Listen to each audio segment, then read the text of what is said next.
Hello. So, this past week has been kind of weird. I feel like I've said that about all the weeks.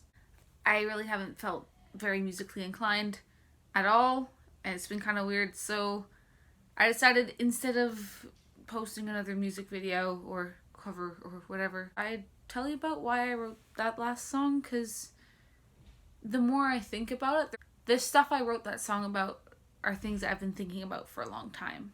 Longer than I've probably been 16, which is what the song's about. So, long story extremely short, the inspiration for the song was a line in Dodie's song When. Love Dodie. Amazing artist. Want to be like her someday. But that's beside the point. I think the line itself was, I've got to get it in my head, I'll never be 16 again. And I don't... Look, I get I've only been 16 for a month. But I've felt 16 for a bit longer than that. I don't know if I can explain that in any way that makes more sense. But it doesn't seem to be the big thing that everyone makes it out to be. You know, it's not like I suddenly gained so much emotional maturity and I suddenly became an independent adult the moment I completed 16 revolutions around the sun. That's not what happened.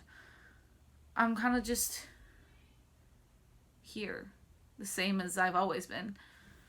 Though I understand that, 16 isn't going to be this huge thing, and I'm not going to be this suddenly emotionally stable human being or suddenly mature the moment I turned 16. I still wanted that to happen.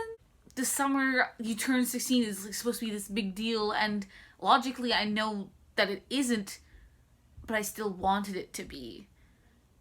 And it's not. And part of that's because I'm living through a global pandemic and civil uprising, and that's all not thing I can change.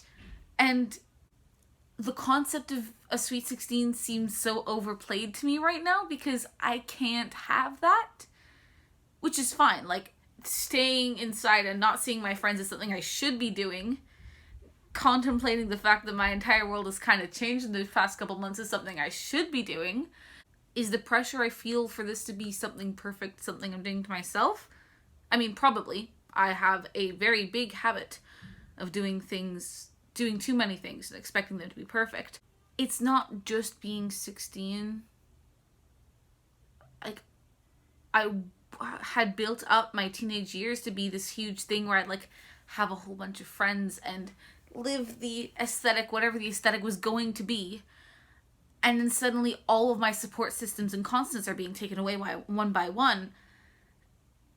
And I felt the need to make this year or this summer perfect, because that's what had been made clear to me that this was going to be. 16 was going to be a big year, or even 15 was going to be a big year. Something was going to happen, something was going to change, and something did change, but it was not me.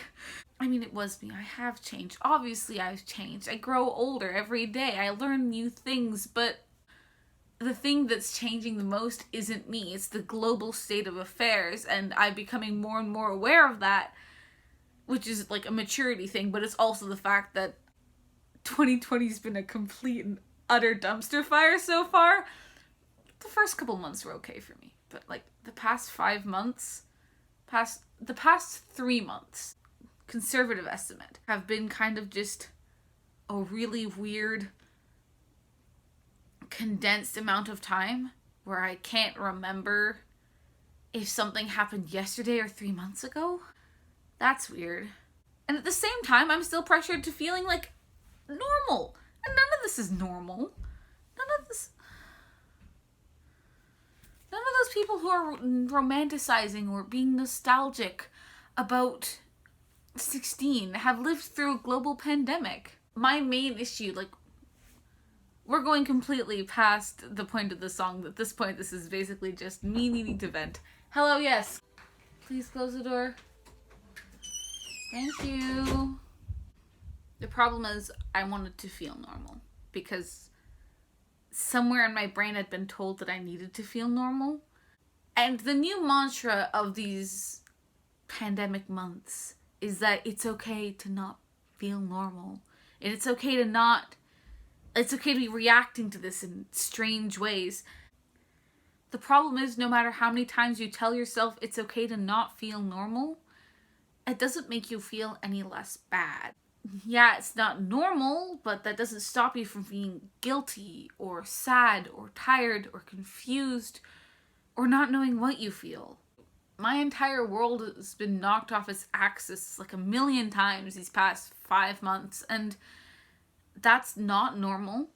I'm starting to wonder whether it's worth it to put it back on its axis every single time. Like, every time something changes or something I was looking forward to gets taken away, and I'm put through this cycle of disappointment that I've become used to, it's almost impossible to get back on track, because what is on track? I don't have a routine anymore. I don't have something to look forward to. I don't have something to say, here's the way this goes, which is the kind of thing that I, and probably a lot of other people, have grown very dependent on. Like, my summers for the past couple of years have looked pretty much the same. And, those various milestones or markers have been really important to me because I'll be looking forward to them for the whole year. None of those are happening right now. And I know first world problems, and I know that there are much bigger problems than mine right now. And I don't know where I'm going with this, to be honest. I don't know where I'm going with this. So, yeah, I wrote the song because I was feeling pressured into something nostalgia-worthy, something that I could look back on. But I'm not going to be looking back on these past couple of months as, oh, the perfect teenage experience back when things were simpler, because this isn't simple. Nothing about the time that we're living through is simple, and I'm having to rethink most of the things I think about. And that's something I should be doing. It's not a bad thing, it's just not something that I'm going to look back on and smile. To conclude, it's okay to not feel normal. I know you've heard that before. It's okay to not know what you're feeling. And it's okay to be stressed. And it's okay to be sad. And it's okay to have long rants. It's okay to feel like all of your structures are being taken away. Maybe they are. So create new ones. Find something to rely on. Something that will bring you comfort. Maybe a new book. Or a cup of tea. Or take up knitting. Something that won't be changed the next time your favorite event gets cancelled. And live each day one day at a time, no matter how cheesy that might sound. Know that as much as we feel pressured into making this a big deal, whatever it is, wherever you are, the most important part is that you are doing the best you can do for yourself in this moment. And if that's learning, good. If that's just surviving day to day, good. If it's taking a step back, that's okay. I don't know what I'm doing. You don't know what you're doing. The point is, we're doing it. And we'll get better. And when things change again, as they are bound to do, know that you survived everything up until this point. You can survive a little bit more. I don't know what this was, but I hope you enjoyed it. Goodbye.